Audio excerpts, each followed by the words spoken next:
Muy bien, sí, le escuché, estimado amigo, y más o menos hemos comprado. ¿Cuál era el nombre de la última persona? Creo que era Juan Santos, ¿no? ¿Cuál es su apellido, por favor? ¿Santos? Santos es ingeniero. Sí, Juan Santos, muy bien. Sí, mire, yo le voy a responder porque esto mueve, sí, eso es lo que quiero que mueva, ¿no? Es decir, que nos veamos estas cosas que a nosotros mismos nos alteran cuando se producen este tipo de proyectos. Yo le voy a contar algo más anecdótico, ¿sí? Referente a este asunto que tal vez haga referencia a lo que usted me está indicando.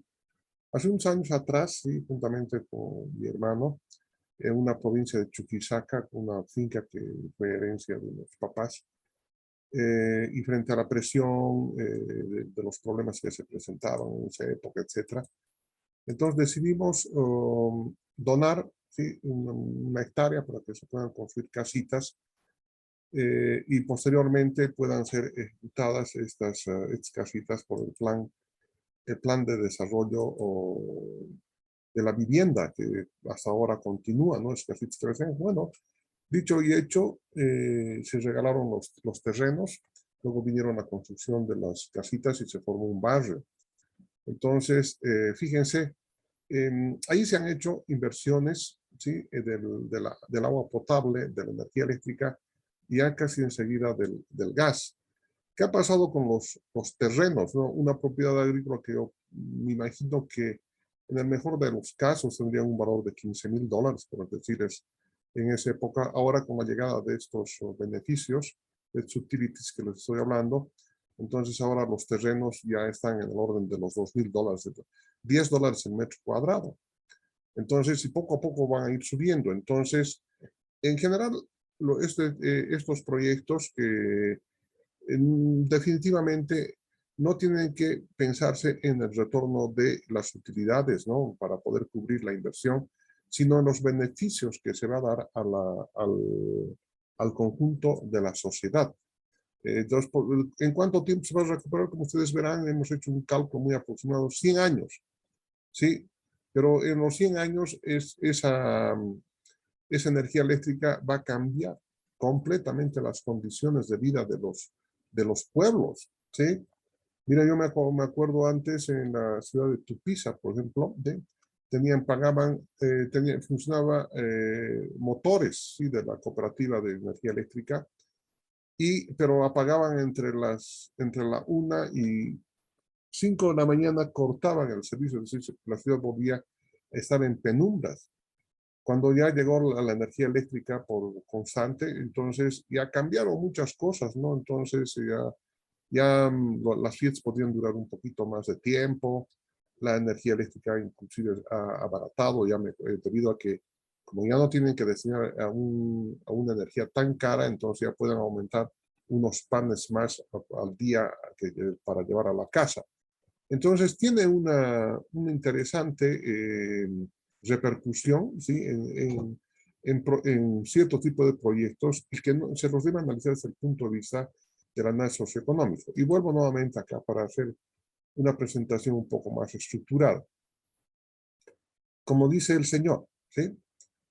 Proyectos hidroeléctricos, telefonía, carreteras, puentes, infraestructura hospitalaria y educativa, mejoramiento urbano, aquí es el mejoramiento urbano, y otros no pueden ser evaluados con criterio financiero. Entonces la evaluación socioeconómica es la que permite orientar en los beneficios que logra la sociedad en su implementación.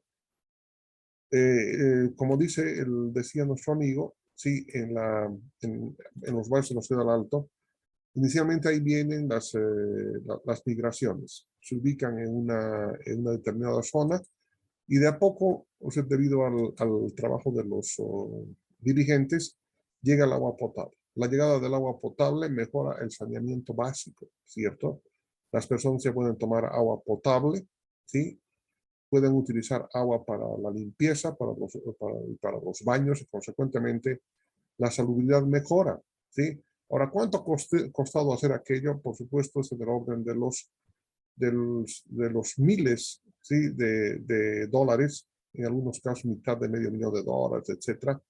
Pero el beneficio con que la gente ya no se enferme de que haya mejorado sus condiciones de vida Esos son los indicadores que tenemos que analizarlos, más que los indicadores van o TIR en los proyectos. Entonces, a eso me refiero. Ustedes estarán pudiendo ver, sí, aquí en las fotos, estoy presentándoles aquí una represa. Una represa de este tipo, ¿cuánto podrá costar? Va a estar en orden de los 2.000, 3.000 millones de dólares. Pero ¿para qué va a servir esta represa? Va a servir para generar energía eléctrica, por un lado, y posiblemente por el otro, para poder canalizar el agua contenida acá, para mejorar el riego y la incorporación de muchas hectáreas más y mejorar la producción agropecuaria en general. Pero al mismo tiempo estamos generando energía eléctrica y como por la venta de la energía eléctrica es probable que estos proyectos se paguen en unos 20 años. Los proyectos de energía eléctrica de este tipo necesitan también hacerse para poder y analizarse desde el punto de vista financiero y económico y desde el punto de vista socioeconómico si conviene o no conviene hacer. Desde el punto de vista financiero económico, con la generación de la energía eléctrica en este tipo de represas, se va a pagar sí, lo que se ha invertido en estas obras. Por una parte, por otra, es de que la energía eléctrica que se va a generar acá va a mejorar las condiciones de vida de algún segmento de la población. Y tercero, de que el agua que ha bajado ya puede ser canalizado a nuevas obras hidráulicas para mejorar la producción agropecuaria. Si antes producían, por decirles, 5 quintales de papa por hectárea, ahora van a producir 10 quintales de papa por hectárea. Por supuesto que es un poco más, pero solamente para darles un ejemplo. ¿Por qué? Porque ya va a haber ya riego, ¿no? Canalizado. La inversión en telecomunicaciones son inversiones altas, están en el orden de los 20, 100 millones de dólares, ¿no? Entonces, para la incorporación de tecnologías 5G, 4G, etcétera. Y esos dineros no se los puede recuperar muy rápidamente. Entonces, pero la recuperación en proyectos de telecomunicaciones más o menos se espera unos 10 años de recuperación. Aquí tenemos una fábrica, es una ensambladora, ¿no? Si no me equivoco, es Kipus, que están ensamblando ahí los computadores. Dice, conocer y desarrollar las habilidades intelectivas es el propósito de los siguientes capítulos de este capítulo en función de la experiencia adquirida a lo largo de estos años en esta temática. Entonces ahora vamos a hacer alguna definición y objetivos de un estudio socioeconómico. Y para ello voy a aquí tomar un ejemplo, ¿no? de la empresa. Miren, hasta hace en la época del 90, hablemos para no, ya, entonces se tenía que hacer un estudio técnico, así se llamaba, un estudio técnico, para la electrificación de una zona rural. Entonces, en esa época, ¿sí? ¿En qué consistía el estudio socioeconómico? Simplemente era un listado de las personas que iban a ser beneficiadas, ¿no? Número de establecimientos educacionales en la zona, número de hospitales en la zona, sanitarias y algunas otras características más del lugar, ¿no? Y además incorporar algunas tradiciones, etcétera, etcétera, de fiestas religiosas y algunas otras actividades más como qué actividad agrícola se tiene, ganadera, minera, y aproximadamente cuál iba a ser su producción. Pero nunca a veces se hacía el estudio socioeconómico con el impacto que iba a tener. Es decir, si llega la energía eléctrica, ¿cuánto de impacto va a tener en la ganadería, en la agricultura, en la minería, etcétera, etcétera, ¿no? Entonces, y solamente estos proyectos que les estoy comentando hacía un listado nada más, ¿no? Entonces había un economista que hacía el listado, apropiaba más o menos, viajaba al lugar a conocer qué actividades económicas tienen, qué va a mejorar, etcétera, pero simplemente un listado, nada más. ¿Y dónde se profundizaba? En el estudio técnico, ¿no? Es decir, ahí están los planos, etcétera, cuánto iba, los kilómetros, el estudio, el diseño final, etcétera, etcétera, ¿no? Pero en la parte social, simplemente un listado. Pero ahora, fíjense, O sea, muy pocos proyectos, se estoy asegurando, de electrificación rural, pudieron demostrar la factibilidad económico-financiera, ¿sí?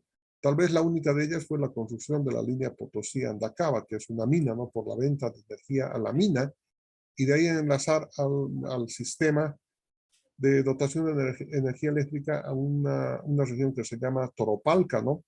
Y que ha tenido su efectito nomás socioeconómico, porque en su trayecto, ¿sí? Desde la localidad de Caizadé hasta Toropalca, había una serie de comunidades campesinas que nunca habían soñado con tener energía eléctrica. Entonces, al llegar la energía eléctrica a esos lugares, ¿no? Ya con redes de baja tensión, ha cambiado, sí, la forma de vida. ¿Sí? Para empezar, en la parte educativa, ¿no? Los colegios y escuelitas ya tienen pequeños equipitos, ¿no? Para poder mejorar el sistema educativo, las clases. Los mismos campesinos ya tienen en sus casitas foquitos, ¿no? Y con los foquitos los estudiantes pueden estudiar un poquitito más. Ya han llegado ya los sistemas de comunicación, ¿no? Entel ha llegado también, han podido incorporarse los sistemas de frío en las postas sanitarias. Es decir, ha habido, sí, no se puede decir que ha habido una gran transformación social y económica, pero por lo menos de alguna manera se ha establecido ya una base, ¿no? Para el cambio. Y les decía de que en los últimos años, sí, en las corporaciones de desarrollo de esa época, de la época del 90, fueron absorbidas por las prefecturas y luego estas prefecturas han sido denominadas gobernaciones, ¿no? En este caso, por ejemplo, en el caso del Departamento de La Paz, el hijo del Marco, ¿no? Marco Quispe, está él en ese momento ejerciendo como gobernador. Sus antecesores eran los prefectos, ¿cierto? Y antes las prefecturas andaban sueltas, los que se ocupaban del desarrollo eran las corporaciones regionales de La Paz, etcétera, ¿no? Pero no funcionó muy bien el sistema, creo que el haber cambiado al sistema de participación popular y al mejor manejo por parte de los municipios, entonces ha mejorado la parte de inversión, ¿no? Porque al final los que tienen que ver sus propios procesos de desarrollo son las personas que están en los mismos lugares, ¿no? El concepto de las corporaciones de desarrollo era que iban a mejorar, sí, pero donde los técnicos se encontraban en las capitales del departamento y en algunas oportunidades, no siempre, podían relacionarse con las necesidades de la área rural, ¿no? Entonces, en cambio, ahora ha habido una desconcentración, ¿sí? De los recursos del Estado y pasan también a los municipios en función del número de habitantes. Y los municipios ocupan muchas veces del tema de la salud, de la educación, etcétera, con mejor eficiencia y eficacia que manejando desde un ente centralizado del país, ¿cierto? A eso me refiero. Y además, les decía que en esa época se hacían los proyectos y no había responsabilidades. Se ha generado en la época de finales de los 80 una ley que es la ley 1178, que es la ley de control fiscal. Entonces acá, sí, los ingenieros estamos directamente bajo esta norma. Tenemos que hacer que los proyectos tampoco no sean un dinero derrochado, tienen que mejorar las condiciones de vida. Entonces ahí les estoy mostrando a ustedes, miren cómo en un sector de los Andes sí están haciendo cultivos de papa en las laderas y además les han instalado sí, unos molinos sí, para poder moler sus cereales y poder ellos producir la harina. El simple hecho de haber transformado sí, los cereales en harina, ¿sí? Automáticamente ya involucra un valor agregado a ese producto, porque ese producto lo pueden vender ya no en forma de cereal, sino en forma de harina, y por supuesto que tiene mayor valor agregado. Entonces, estos proyectos, fíjense acá, un proyecto tan chiquitito, etcétera, es muy probable que pueda mejorar. Ahora, fíjense en otro caso, en la ciudad de Monteagudo, a la Asociación de Productores de Porcinos, el Ministerio de Desarrollo Rural, ¿sí? Les ha implementado un molino como el que están viendo acá, ¿sí? Muy bien. Ahora ellos mismos se preparan los alimentos balanceados. Consiguientemente ha habido una mejora en los ingresos, en las utilidades que perciben los porcinocultores, y además ellos ya han establecido un sistema de planificación de tal manera que les va llegando a todos sus asociados, ¿no? Y gastan, por supuesto, menos. Entonces, es lo que queremos ver, ¿no? Es decir, tenemos por otra parte la ley 1178 que está sobre nuestras cabezas. Las cosas tenemos que hacerlas adecuadamente, tenemos que medirlas, ¿no? Y ese mecanismo de medir, ya les dije, es justamente lo que habíamos visto en la clase anterior, que es la matriz la matriz de planificación del proyecto, utilizando el método SOP, ¿sí? Es el método orientado a los objetivos. Bien, y además ya hemos hablado bastante de este asunto. Veamos algunos otros ejemplos más para que ustedes puedan estar seguros de lo que estamos queriendo hacer. Claro, esto dice el autor en Pro Bolivia, ¿sí? Se me asignaron, o sea, la revisión de varios proyectos que han venido normalmente de los municipios. Y en ellos, sí, el estudio económico simplemente, sí, era una copia, por eso digo una burda copia, digo por acá, sí, del plan de desarrollo municipal. Desde el momento mismo de la emisión de la ley de participación popular, que ha permitido repartir los recursos económicos provenientes del Estado y además del IDH, del impuesto directo a los hidrocarburos, sí, que va a los municipios, universidades y otros sectores más de la sociedad. Es decir, las alcaldías lo primero que han hecho es elaborar su plan de desarrollo municipal, su PDM, su plan de desarrollo municipal. Y afortunadamente estos planes de desarrollo municipal están al alcance en el mismo Internet de diferentes lugares, municipios del país. Y en estos planes de desarrollo municipal sí se han elaborado, se han hecho estudios sobre todo de las potencialidades que tienen los municipios. Es por eso que en un plan de desarrollo municipal ustedes van a poder encontrar muchos elementos como por ejemplo sociales, ambientales, económicos y financieros que existen en el lugar, ¿sí?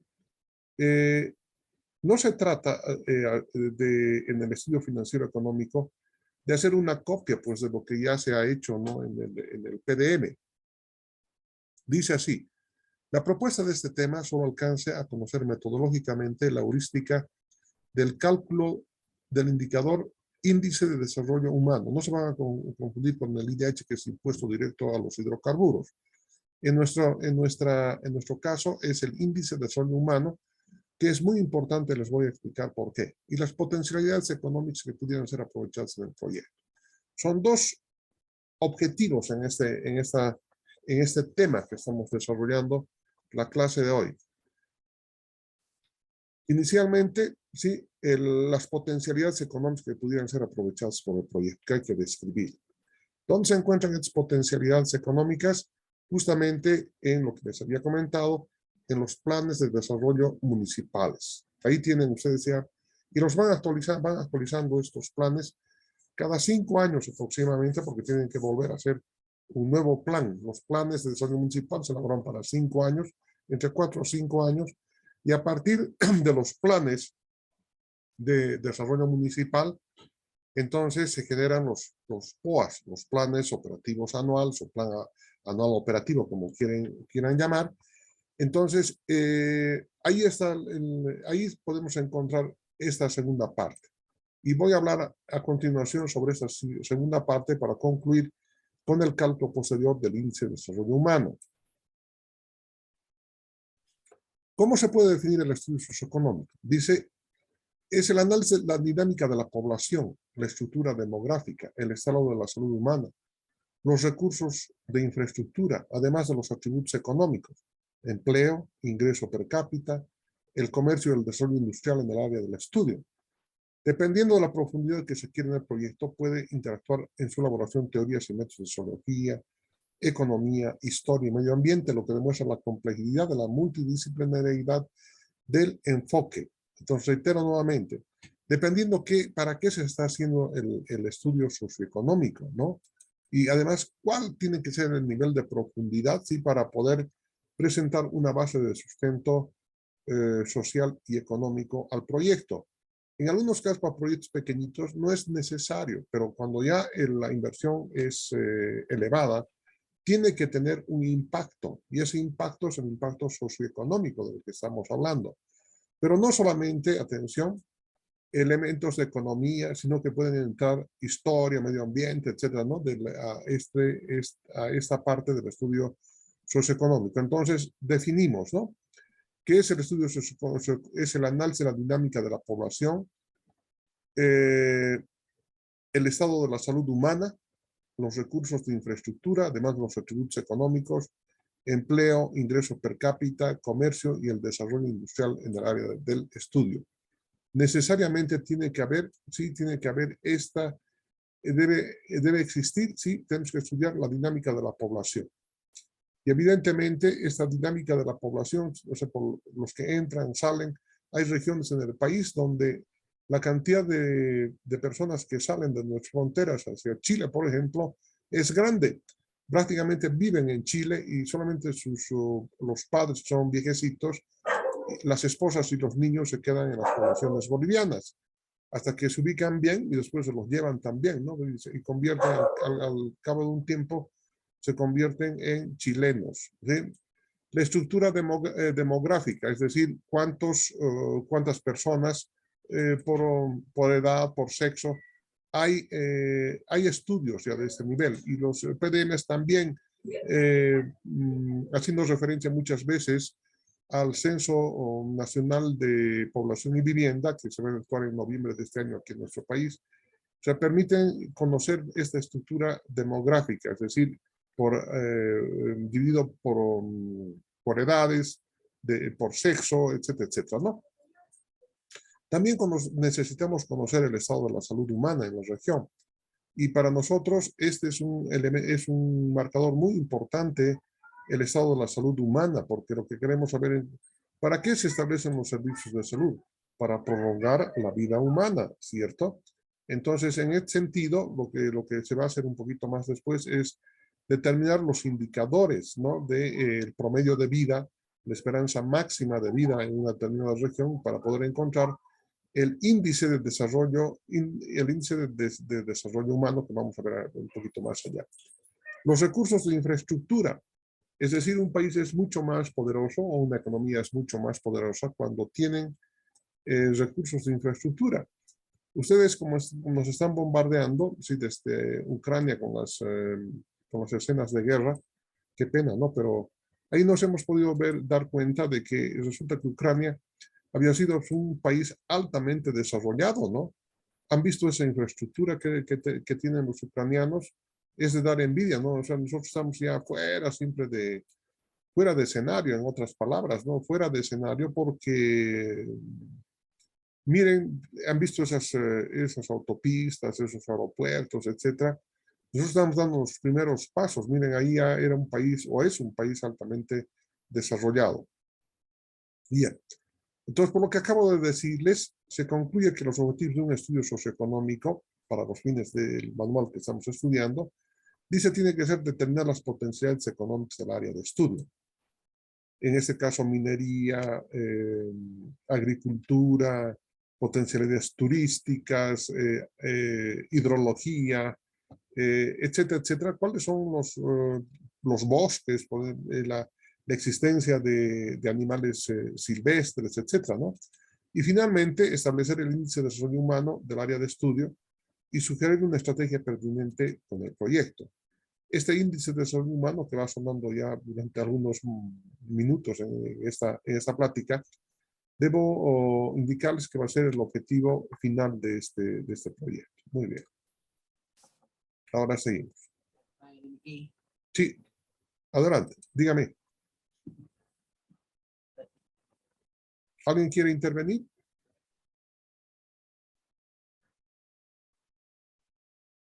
No, seguimos entonces. Vamos a ver ahora las fuentes de información y consideraciones al límite financiero. Les había comentado, sí, de que la ley de participación popular, sí, que determinó una nueva configuración territorial para impulsar el desarrollo de las instituciones territoriales, permitió que los municipios contaran con los PDMs, Plan de Desarrollo Municipal, sí, que ahí están, ¿no? Documentos que brindan información sobre los potenciales existentes. Sobre la base de ellos se desarrollan los planes operativos anuales, lo que ya les he comentado también, ahí por aquí lo tienen escrito. Esto se los voy a mandar una vez que concluya la clase o a más tardar mañana.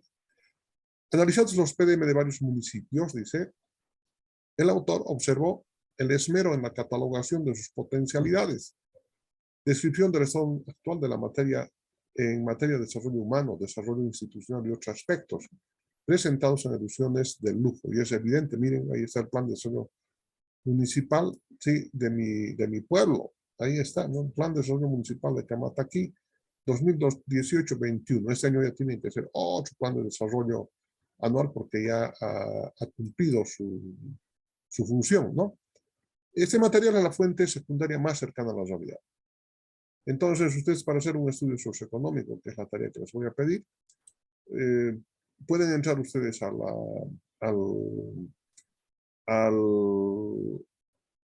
al sitio, ¿sí? que es el AFAM, creo que es una Asociación de Municipios de Bolivia, AFAM, y ahí tienen ustedes varios PDMs que ustedes los pueden ver, van a ver que son ediciones de lujo y editadas de manera digital, etcétera, y de ahí se puede extraer información.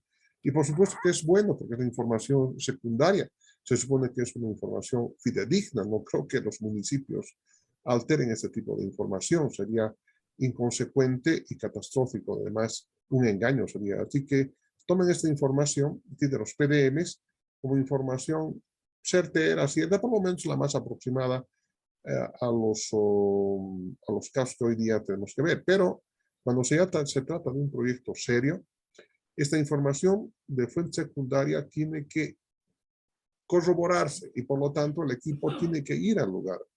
Existen en las fronteras con Chile, con Argentina, mucha migración y algunas veces es a favor y en contra.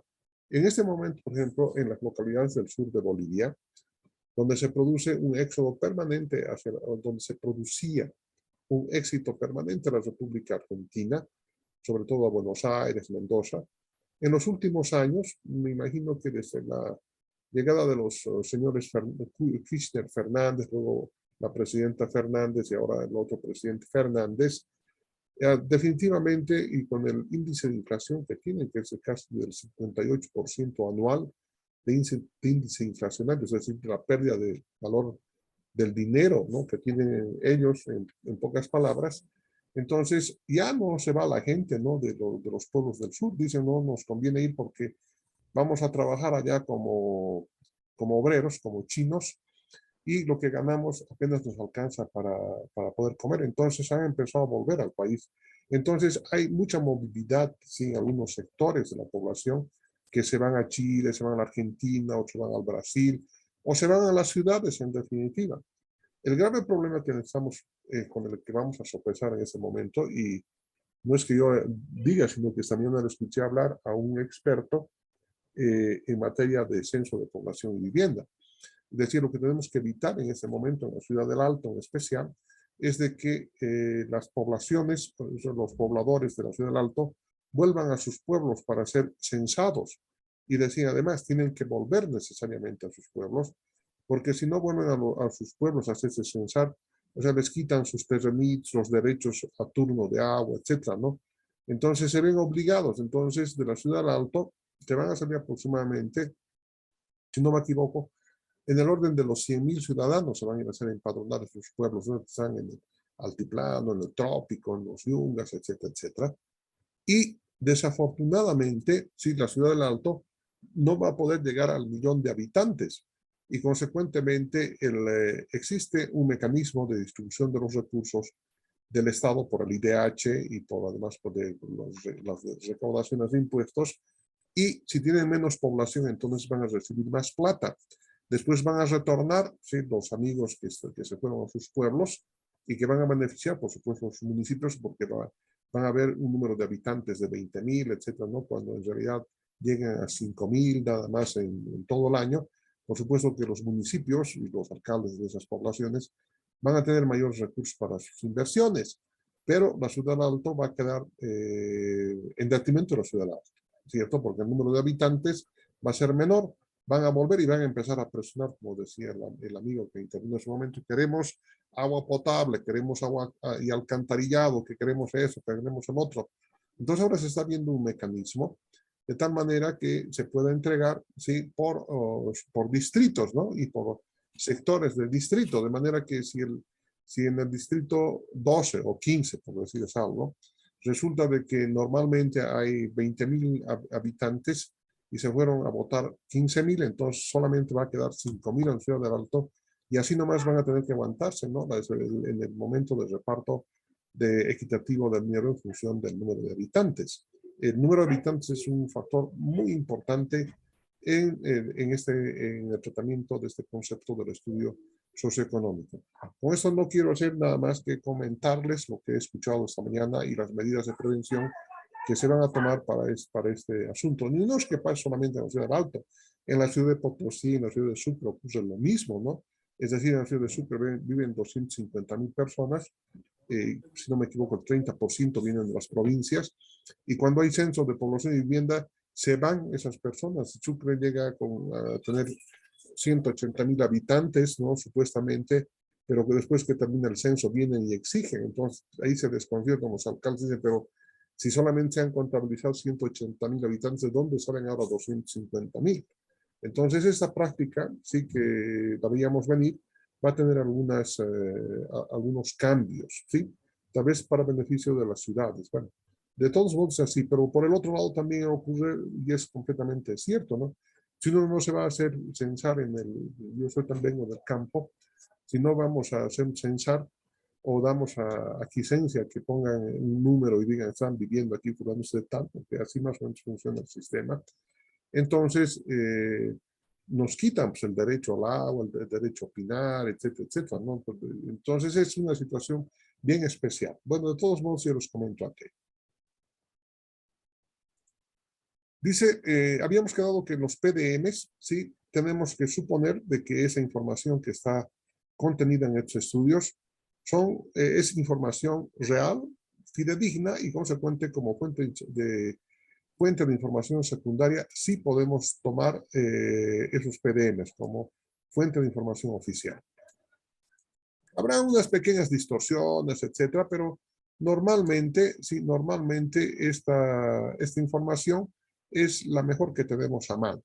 Ahora, ¿de qué hay que ir a corroborar? Por supuesto, para conocer o evitar esos cambios en el poblacional que estoy comentando, evidentemente sí hay que corroborar, porque hay mucha movilidad. Hay sectores del altiplano, sí, que en ciertas épocas del año se van a ver sus cultivos, son los yungas, y se quedan unas casitas despobladas, ¿no? Después, cuando es fiesta del pueblo, aparecen ahí como 20.000 personas para tomar cervezas como descosidos y resulta de que, ¿dónde están? Entonces, hay movilidad en ciertas épocas del año. Muy bien. Otras fuentes de información secundaria, ¿sí? Son los que pueden proporcionar, por ejemplo, ProBolivia, ¿sí? Del Ministerio de Desarrollo Productivo. A través del servicio de consultoría se han hecho estudios, ¿sí? Sociales, técnicos, en campos como de los lácteos, la leche, mecatrónica, maderas, metalmecánica y otros, cuyos contenidos son fuente que describen el estado actual y aún más recomiendan líneas de acción para el desarrollo sectorial. Entonces, de ahí pueden encontrar información. Evidentemente no es tan fácil, pero hay que ir, hay que conocer, establecer relaciones y en sus bibliotecas, en sus archivos tienen esta información y sobre todo en ProBolivia tienen buenísima información que estaba actualizada hasta el 2007 seguramente, ¿no? De ahí ya pasó un poco, pero esa información ya nos puede dar una pauta del contenido de esas áreas, ¿sí? De esos sectores de la industria. El analista, dicen en proyectos, debe ser perspicaz para obtener información secundaria. Perspicaz significa debe ser vivo, debe ser inteligente, ¿no? Para obtener información secundaria de organismos del Estado. Aparte de los ministerios, direcciones, etcétera, del Estado, También existen organismos del sector privado, como fundaciones. Hay una fundación que un señor Núñez, un licenciado Núñez, maneja, ¿no? Que es la Fundación Jubileo, si no me equivoco. Y ellos tienen interesantes estudios que algunas veces los publican a través de los medios de prensa, ¿sí? de revistas especializadas. Hay asociaciones, ¿sí? Hay la Confederación de Empresarios Privados, también hacen las cámaras, la Cámara Agropecuaria del Oriente, la Cámara de Desarrollo Agroforestal, Agropecuario y Forestal del departamento de Chuquisaca, Potosí, etc. Tienen datos muy interesantes son sus datos y se pueden utilizar, ¿no? Por supuesto que hay que convalidar esa información para poder incorporar en los proyectos. Y finalmente, otro grupo que tiene también bastante información sobre algunos sectores específicos y regiones específicas de Bolivia que han sido estudiadas es a través de la cooperación internacional, como la GTZ, la Swiss Contact, COINCA, JICA, aquí ya no podemos incorporar a la USAID porque ha sido eliminada, ¿no? de Bolivia. Y aquí está la cooperación noruega también. Hay diferentes tipos de entidades que nos permiten, que tienen esta información porque han hecho elaborar esos estudios justamente para acometer cierto tipo de emprendimientos de desarrollo en algunas regiones del país.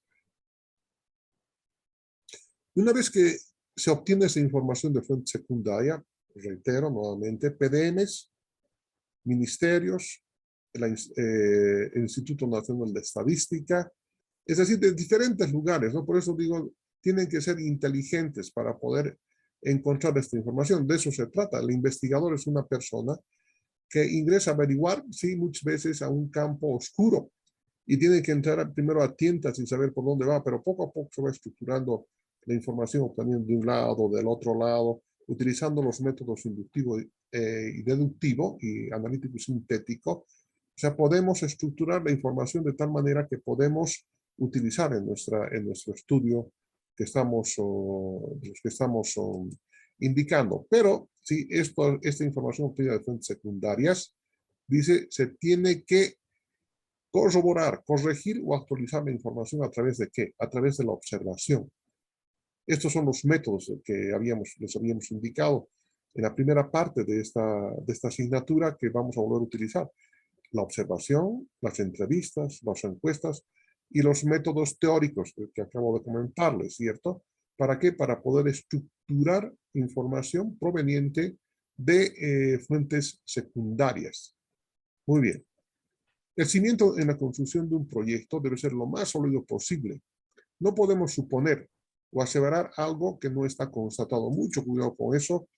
Algunas veces queremos aseverar y resulta que vamos al campo y resulta que no es cierto o medianamente cierto. Y cuando ya se parte de verdades, de medias verdades, el proyecto también puede ser media verdad. Entonces, hay necesidad, sí, de corroborar siempre los datos que se obtengan de la parte de periódicos, revistas, información de secundaria que habíamos indicado en forma general. Una vez que concluya esta temática, yo les propongo un pequeño descanso de unos 15 minutitos. Ustedes me dirán.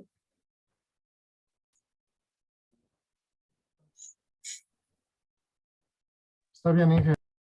Ya, muy bien. Sí, Entonces, estaría bien, Inge. sí, 15 minutitos porque después vamos a tener que trabajar hasta las 9:30 de la noche para tomar otro pequeño descanso. Entonces, desde este momento, una vez que se corten, nos vamos a dar 15 minutos para que puedan, si estamos trabajando desde las 6 en punto, ya es 1 hora y cuarto, para